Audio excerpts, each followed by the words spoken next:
Hello and welcome back to Deprogrammed. This is the New Culture Forum show where we do our best to fight back against the forces of ideological conformity, particularly among the young.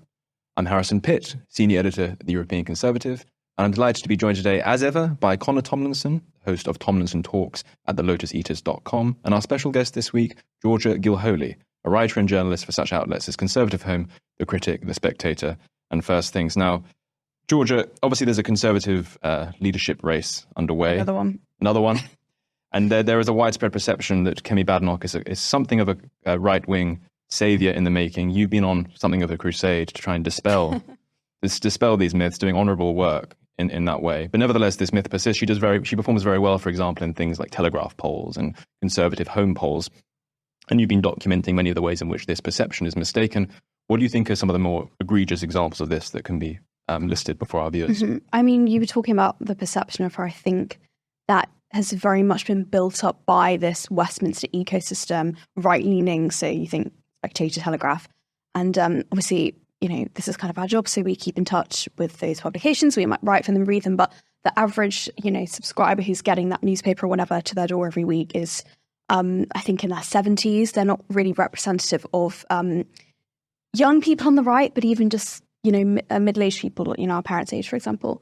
And I think that when you look at her record, there isn't. I would kind of summarize her with the phrase "style over substance."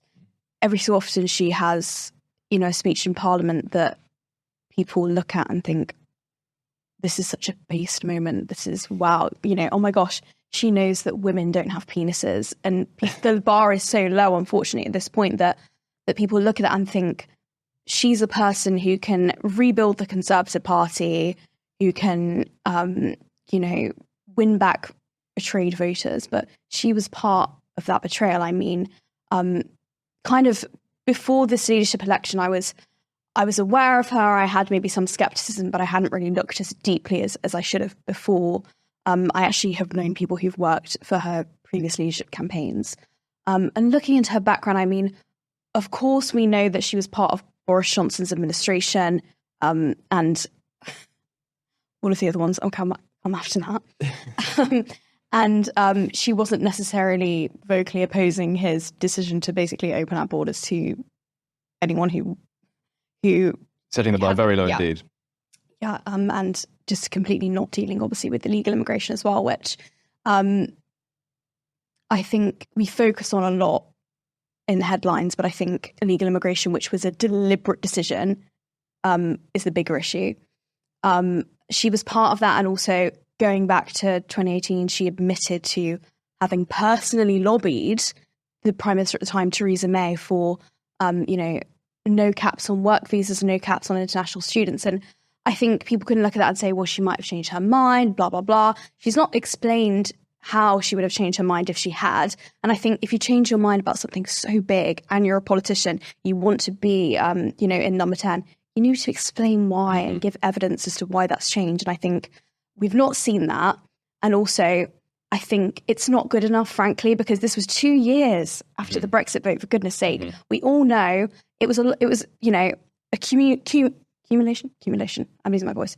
Accumulation of a lot of things.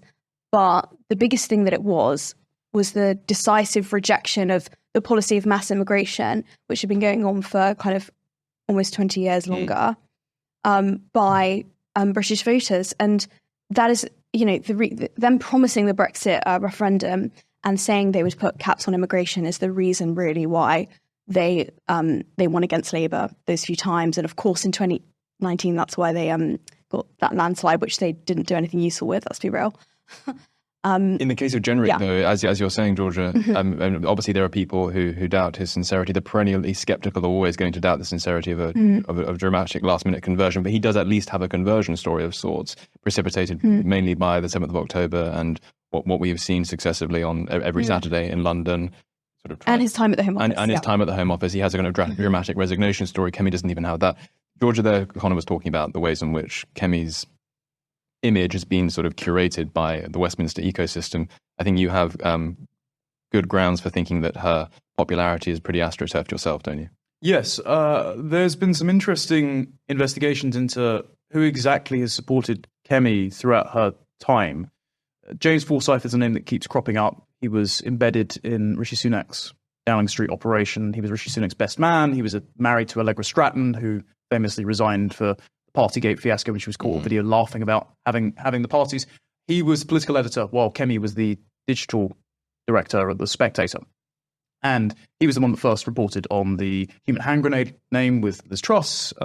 He is the person who first reported on Munira Moses' resignation over Boris Johnson's comments about Jimmy Savile and Keir Starmer.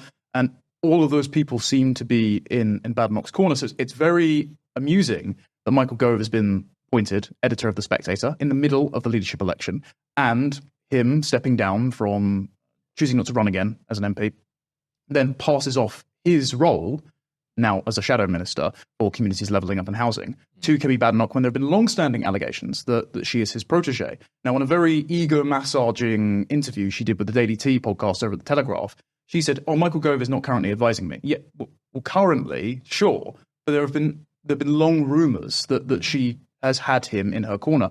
And one thing that makes my eyebrow tick up about this, and it's something you said about establishing the image to the readers of The Telegraph or The Spectator or Con Home, is that there was a briefing to the newspaper a few months ago that said that when Suella Braverman had been kicked out of the Home Office, Michael Gove had given the directive to say, we need to marginalise Suella as an extreme voice, particularly on the October the 7th protests, and prop up Kemi as the replacement right-wing candidate. And the first thing that happened when there was a shadow cabinet meeting was that the minutes were leaked, and it was Kemi Badenoch saying that Suella Braverman was having a public mental breakdown at NatCon, which I was in attendance. Kemi didn't deny that was accurate. She didn't deny the recent leak from The Spectator about all these old blog posts, which strangely made her look good to the exact kind of people that would be reading The Spectator. Instead, she just lamented the fact that these are leaks. So I'm wondering how strategic these leaks are to make her look based to the base. Also, one of the blog posts on this blog that wasn't, and perhaps, I guess maybe when this is on YouTube, we could put a screenshot up of that or something so people understand what we're talking about.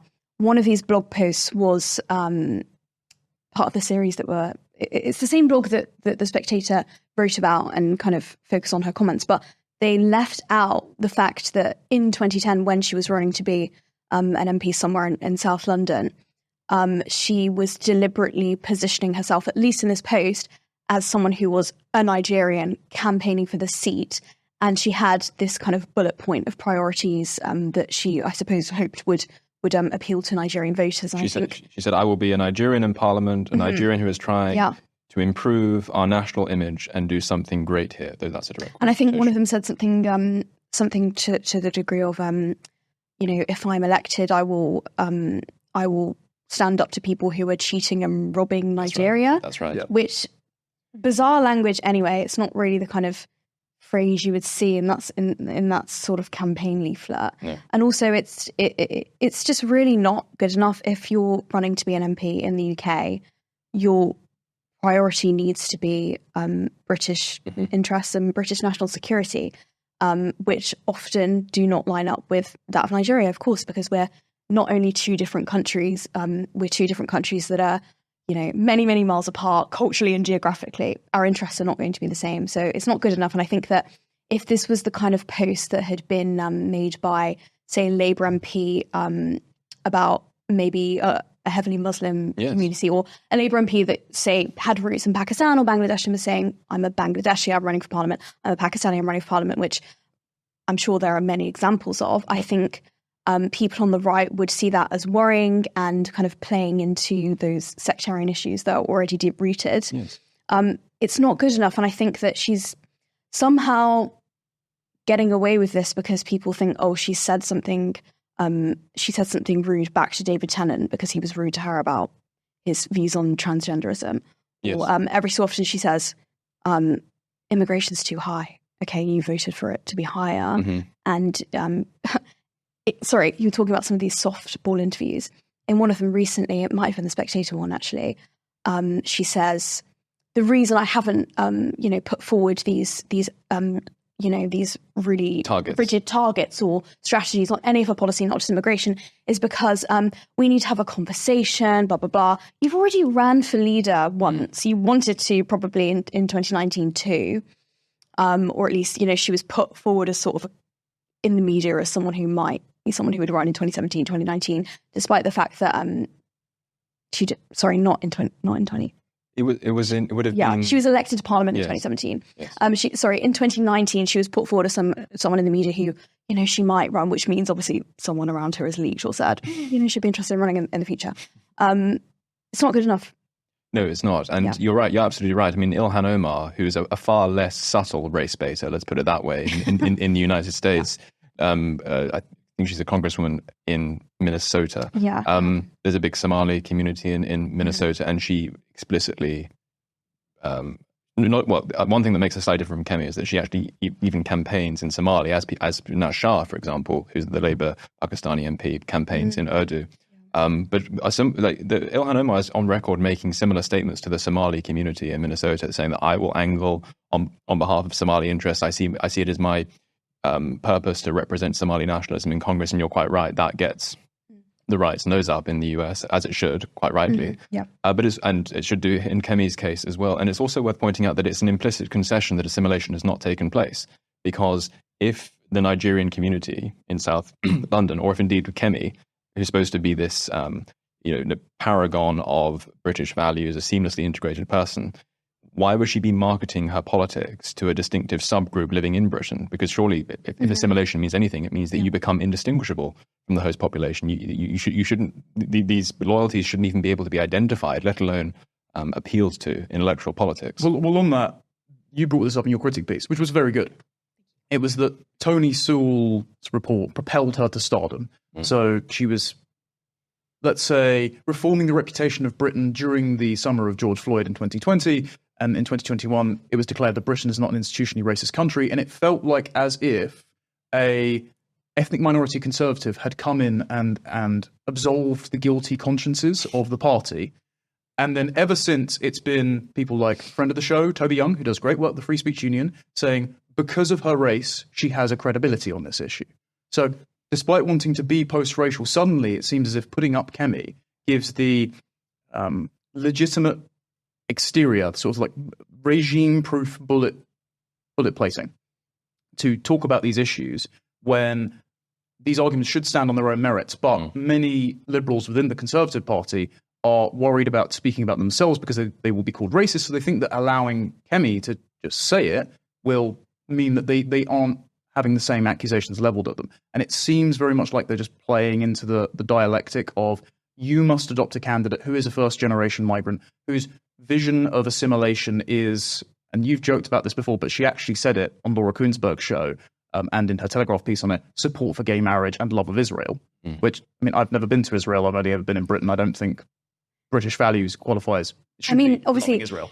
British values and British nationhood and nationality obviously existed before gay marriage, before the modern state of Israel. So how could you base it on that? It doesn't make sense. So it's essentially playing into that Blairite revolution. And the reason I brought up your Critic piece is because you put in there, it was Trevor Phillips saying, Kemi Badenoch is finally asking the right questions on integration. Trevor Phillips. Oh my goodness. Trevor Phillips, during the Southport protests, wrote a piece saying all these far-right racists need to assimilate back into Britain. That version of Britain would be the Tony Blair redefinition revolution that he himself defined. So it's clear that those sorts of people, like Badenoch, to redefine Britain in this inclusive fashion. And then lots of liberal conservatives are nodding and going along with it because they think that any criticism of that won't be called racist just because they have Kemi in. Which, first of all, we know, for goodness sake, that she will still be called racist because people on the left use these horrific terms like coconut, for example, towards people who are non-white, ethnic minorities, whatever, who are on the right and might have anti-immigration politics or even just skepticism of mass immigration. They use those racist terms. And also, someone's ethnic background shouldn't decide what they are and aren't allowed to say. I think that is racism. Also, it's ridiculously patronizing. I mean, if I were in her position, I don't know what her personality is like, but I would not like people saying that about me. Well, you should have the job because you're a black woman, because this gives you a unique form of credibility. No, it doesn't. Your policy platform does, and how you actually execute that does. And I mean, her record just doesn't speak to someone who is going to make hard decisions. She's trying to play to the liberal media, as a lot of Tory MPs do. And I think a lot of them, they're not even just playing, obviously, for the liberal media. They are just liberals. I mean, Yes. It's not that they want to make themselves liberal. They just are. And the very idea that And she is an example of that as well. The very idea that her status as a black woman confers a special credibility on her is itself a surrender to the moral presumptions and the moral language of the left itself. I mean, because the left today doesn't only proclaim diversity as a great strength, it also implicitly says that lack of diversity is proof of a kind of morally compromised weakness. And it was morally compromised wickedness, in fact. And so I think it was actually David Cameron who in 2010 or in 2011, he wrote this dreadful piece in the Times. I don't know whether he wrote it, but his name was attached to it in the Times, saying that when I became leader, the Tory party was far too white. It was 2022. 2022. Was it 2022? Was it recently? Yeah, it was a retroactive glorification. Oh, brilliant! Of drawing up all female and all BAME shortlists, and it certainly reflects in the candidates that they were selected in the promotion of incredibly incompetent and indeed hostile people who are hostile to us, like Saida Vassi. Go on. You were about to Baroness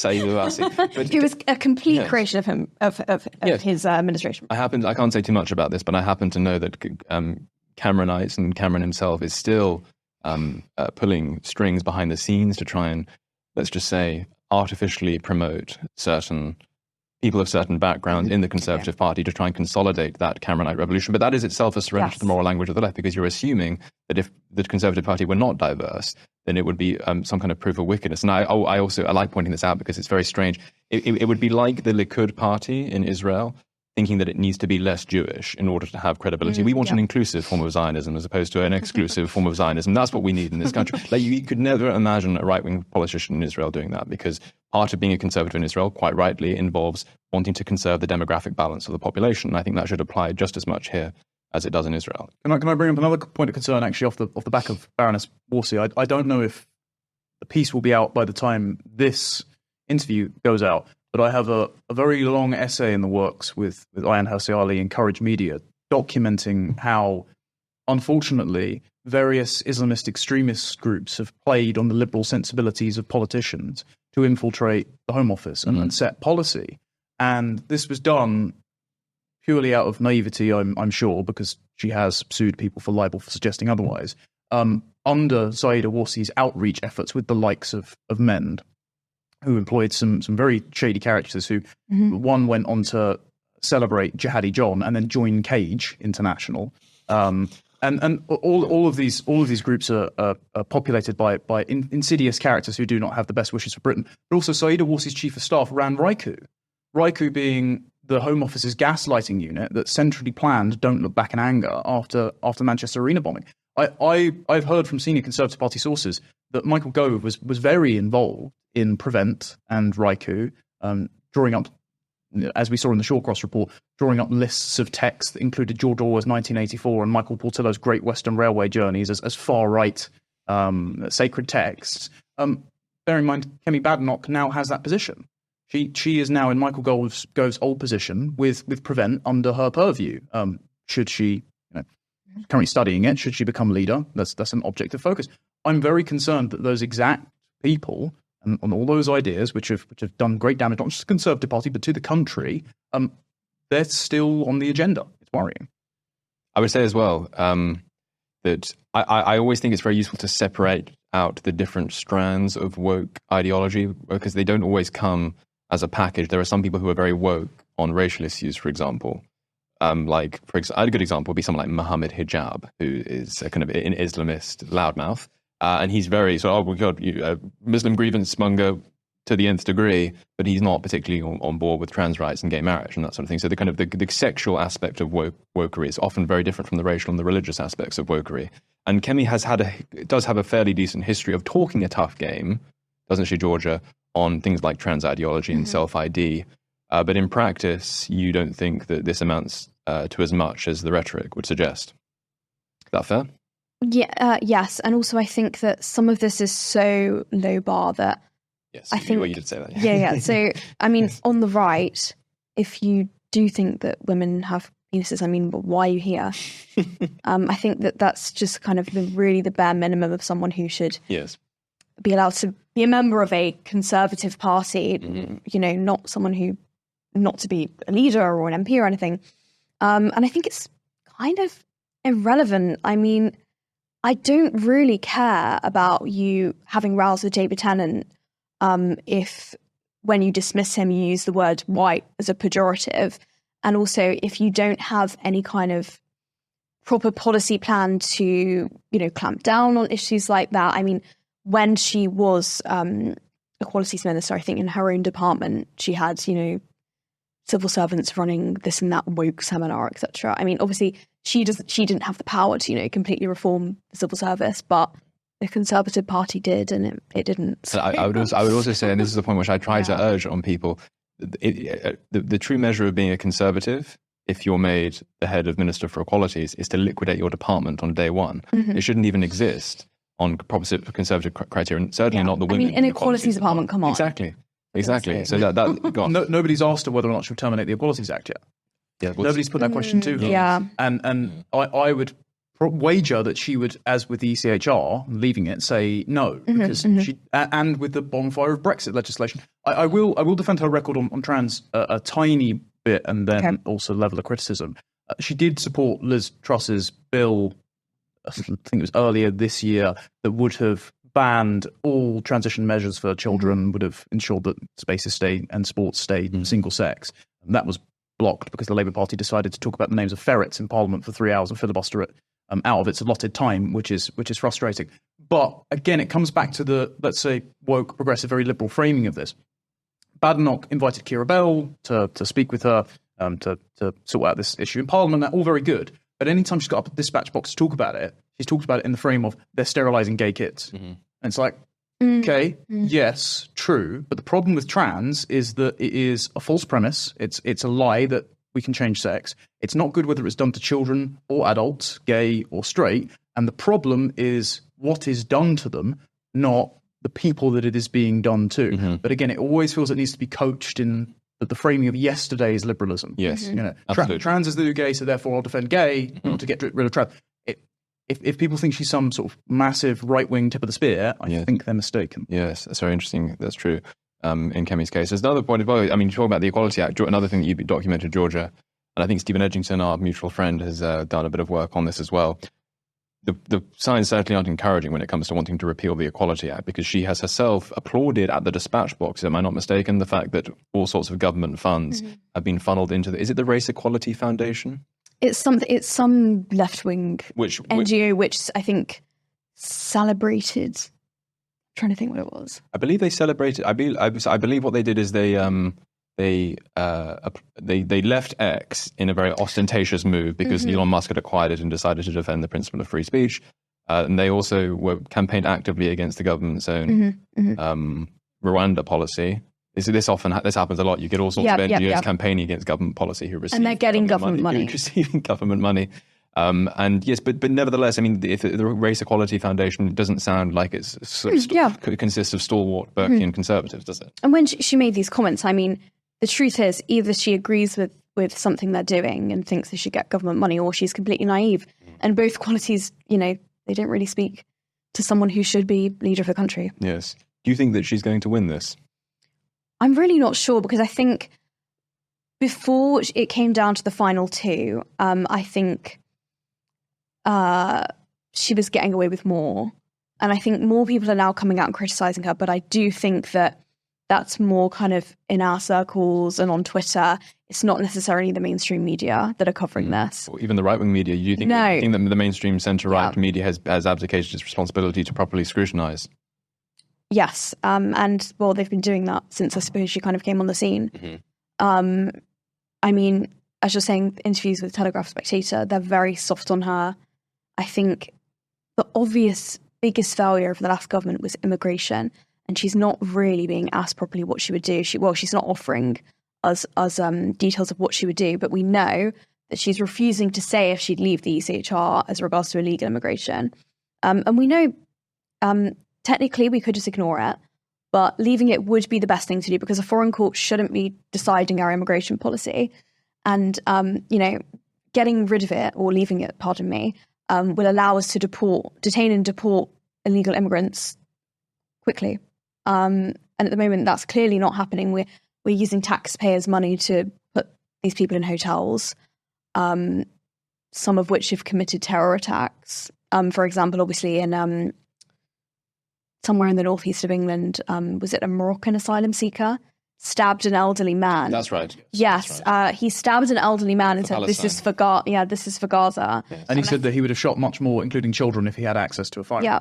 So we just have people pouring into the country with no vetting whatsoever, already from alien cultures. It's just an absolute tinderbox, as we saw obviously with some of the riots over the summer. And I think aside from that, people are just sick of it. And if she can't see that this is part of kind of dealing with that problem, frankly, what is her solution? You see some of these videos she puts out in some of her articles. I mean, it's total word salad. It's, oh, well, leaving the ECHR isn't a silver bullet solution to deal with immigration. No one said it was. For a start, it would only help us deal with illegal immigration. But if you're not willing to do that, at the very least, what else are you not willing to do? Well, the other thing, which I think is very contentious to introduce to the conversation, is that she is immigrant heritage herself. Yeah, true. And so it stings a bit, I think, and it will to the general public, when an immigrant is telling them how to run their integration strategy. First of all, the idea there needs to be a centrally planned integration strategy in the first place shows that not only has multiculturalism failed, and we've known this for 10 years now, thank you, David Cameron and Angela Merkel for that brain-throbbing insight, but also I don't need to be lectured to as to what values comprise my national identity, because I could hold none of those values and still be English, British, indigenous to these lands. I had this discussion online with Konstantin Kisim the other day, himself an immigrant, and he put forward the proposition that, like it or not, an immigrant is probably the only person who's going to enact socially conservative right-wing policies on immigration and integration for the next few years. And it comes back to that thing of, well, then isn't that a condemnation of let's put it, a two-tier system of politics where perfectly reasonable, informed politicians of native stock can't advance their careers in ostensibly conservative parties, and instead we must look to outsiders to tell us how to be? I think lots of people, particularly if they've hemorrhaged their vote away to reform softening in recent weeks, but nonetheless, they're not going to be won back by Kemi Badenoch saying, well, here's this list of British values you have to sign up to, and you have to go to your state-mandated civics course in order to be considered a British citizen. It's just not how humans work. You can't say, hey, unintegrated Islamist sect in Bradford, oh, come into the integration hub, and you'll come out and, What's this rendition of Midsummer Night's Dream? You're as British as you and me. I've joked before when people talk about we need tougher assimilation. It's like, well, some of these places are already far gone. I mean, there's nothing to assimilate into anymore. The joke I like to make is, what are you going to do? Drop copies of John Fortescue through every letterbox in Tower Hamlets? I don't think that's good. I don't think that stands much chance of success. And I must say, they often, even people who have, I think Vivek Ramaswamy in the United States is a talented and shrewd person, but even he falls into much of this. And I think it stems from a belief, which is, I think, is much stronger in Vivek's case because he's much cleverer than Kemi Badenoch. But I think that intellectually minded people they are more likely to be tempted by the values-based account of citizenship because you can opt into it intellectually. And so Vivek will say things like, well, being an American means, and obviously these documents are important, but it means reading the Declaration of Independence and thinking, gosh, this is bloody good. It means reading the Federalist Papers and going, gosh, this is very good, and all that sort of thing. It's all kind of propositional. And so Vivek has even spoken in very explicit terms about requiring voting tests, not only for, which I'm not against in principle, must be said, but requiring voting tests for historic Americans, sort of white Americans whose ancestors have maybe been there since the 17th century, if they can't remember certain dates about the American Revolution, all that sort of thing. Like the cheek of I think a second-generation immigrant in Vivek's case, in Kemi Badenoch's case, it's a first-generation immigrant, thinking that he is the one who can sort of waltz into a country and instantly start making demands on people whose ancestry stretches back hundreds of years in the American case, potentially thousands of years in not thousands, but you know what I mean, about a millennium in the British case. It's so arrogant. It would be like me really boning up on Japanese history and then going into Tokyo and taking sort of 18-year-olds off the street and saying, if I beat you in this quiz, I get 2 votes and you get 1 in this country. It's absolutely outrageous, and it's something that Kemi Badenoch routinely falls into, not as much as Vivek, but nevertheless she does. And I think it really is intolerable. And once again, with this, she's kind of makes the right noises and says integration isn't working, As you're saying, we know that. If the bar is telling Laura Kuenssberg that child marriage is worse than Shakespeare and Fortescue, then again the bar is in hell. I mean, so if I can pivot over to Jenrick then, because I don't just want to talk about Jenrick on the merits, because I'm frustrated by recent Conservative Party home article he wrote saying we need Penny Mordaunt and Boris Johnson as part of my coalition as well. Yeah. Great, the architects of our immiseration, we're going to bring them back in, aren't we? But also, the three of us here, and the great irony is that none of us are Conservative Party members. I mean... I thought you were. Oh, no, they kicked you out. They kicked me out for the exact reason you brought up there should be a qualifier, which is saying that, women don't have penises. So that's literally what CCHQ cited to me. Thank you, Kemi's friends. Wow. Jenrick is making the right noises. There is a strategy we discussed with Charlie Downs on a previous show that said, should we be cheering on Robert Jenrick to create a right-wing arms race between him and a complacent reform as to who can call for mass deportations first? Spoiler alert, it's Jenrick, it turns out. Or there are some other people, maybe in the zero seats camp during the election, that are going, should we prop up Kemi Badenoch so that the Conservative Party is an unelectable entity to leave the right flank open in 2029? Do you have any thoughts on that? I do. I'm not sure they're all formulated yet. I'm not sure I've made a decision. Formulate them here. Let's do that. I mean, talking through things is the best way to come to a solution. Yeah. I think that from what we've seen from reform over the past few months since the election, it's not been good enough. It's boomer bait graphics about needing to send, stop the boats. It's that bizarre broadcast Lane of the movie. The AI of an old lady freezing to death or something along those lines. And it's just carrying on as, of course, the Nigel Farage publicity campaign. It's not good enough. They're not even outflanking Jenrick when it comes to deportations, that kind of thing. Immigration, that kind of thing. Never mind, there are other policies. I mean, God knows.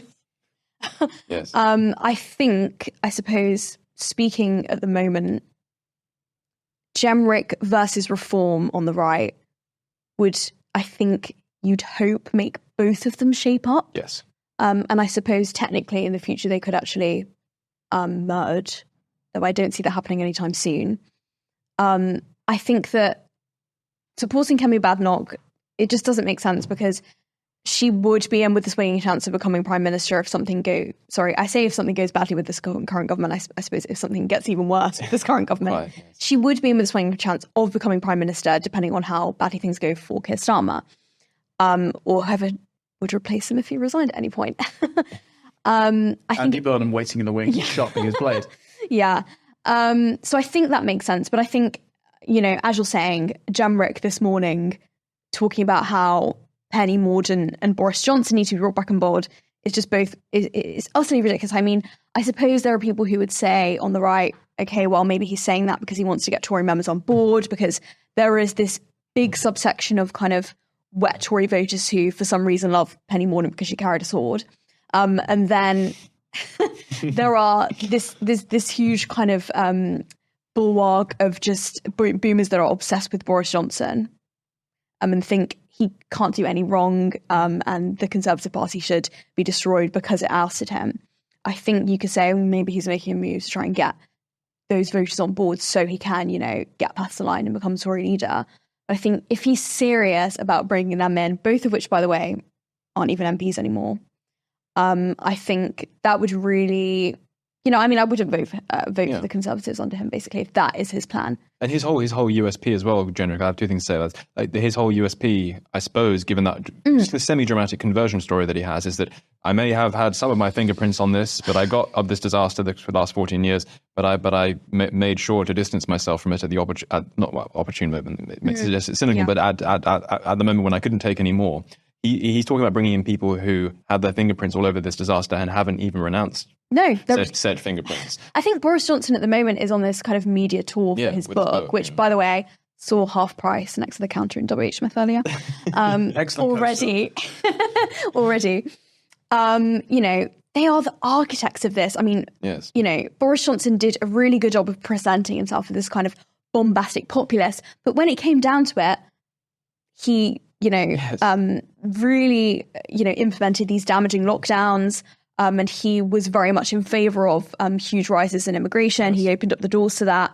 And he's... I'm sorry, I just need to say one thing. And hilariously for a populist as well, I mean, the whole raison d'etre of populism is that, gosh, there is this entrenched establishment consisting of all sorts of lobby organizations and NGOs and quangos.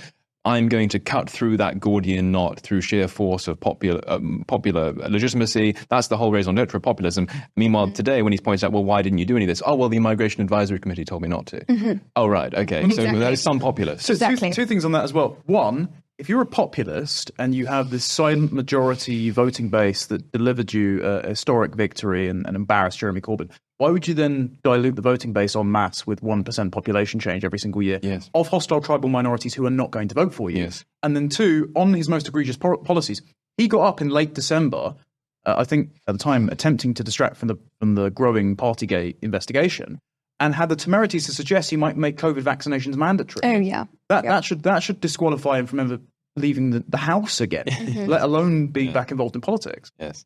I mean, what you're saying about why would he do this in terms of immigration, for example, I'm not sure if any of you have seen that interview Fraser Nelson and someone else on The Spectator a while ago. And Fraser Nelson literally says, well, part of Tory success in recent years has been really kind of ramping up the rhetoric against immigration and saying you want to lower it and then doing the complete opposite. So I think to a certain extent, whether it's Boris himself, his advisors, etc., they were probably making the calculation, how long can we get away with this? And I think as well, they were really, some people who make the economic argument for some of these visa relaxations will say, we need certain people to fill certain skills gaps, blah, blah, blah. But if that's your strategy forever, all you're going to do is prop up parts of the economy with low-wage labour, with people from, regardless of what culture people are from, that kind of thing.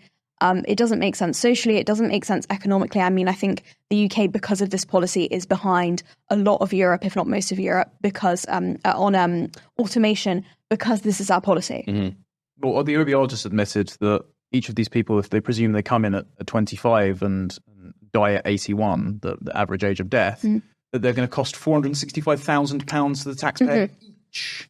So, the economic argument, even from these institutions which is prescribing mass immigration, isn't all that strong these days either. So if Boris Johnson is still sitting there defending, well, it was the experts that told me to do it. Number one, you have absolutely no leadership capacity and you can't make decisions on your own.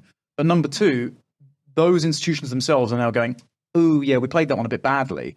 So why would Jenrick, if he's looking to be the insurgent candidate against Kemi Badenoch, which for all intents and purposes is representing the containment of a philosophical order, if not a deeply entrenched CCHQ apparatus, why would he then invite them into his campaign as well? I'm baffled by it. I must say I'm radically on the side of a kind of a mutually reinforcing right-wing purity spiral and arms race of sorts, and I think Jenrick is the man who's going to be the more sort of efficient spindle in that process than Kemi Badenoch is. And I think another problem with Kemi Badenoch, so the zero seat strategy, we should talk about that a little bit as well, the idea that, well, the Tory party just needs to implode altogether. It will only do this if it has someone who is obviously abysmal, Kemi Badenoch being obviously abysmal.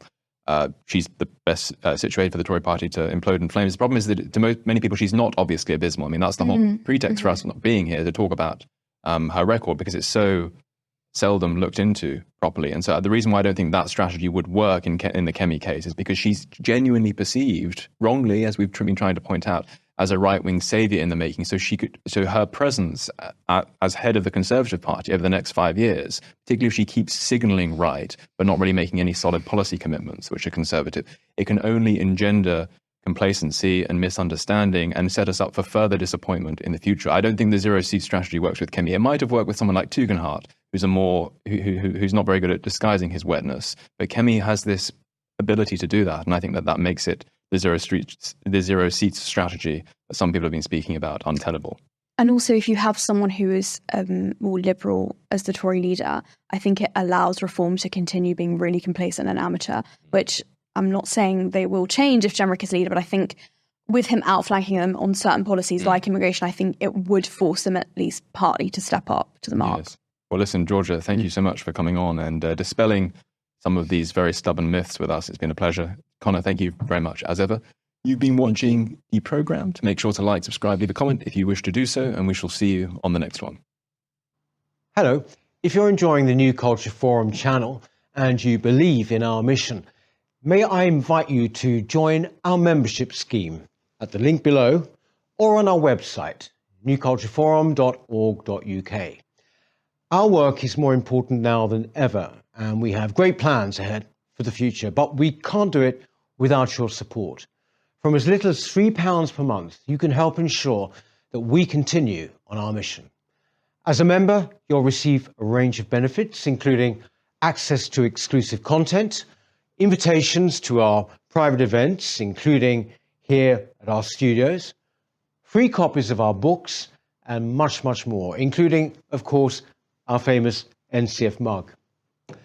If you aren't able to become a member, then please help us by clicking this button and subscribing to our channel.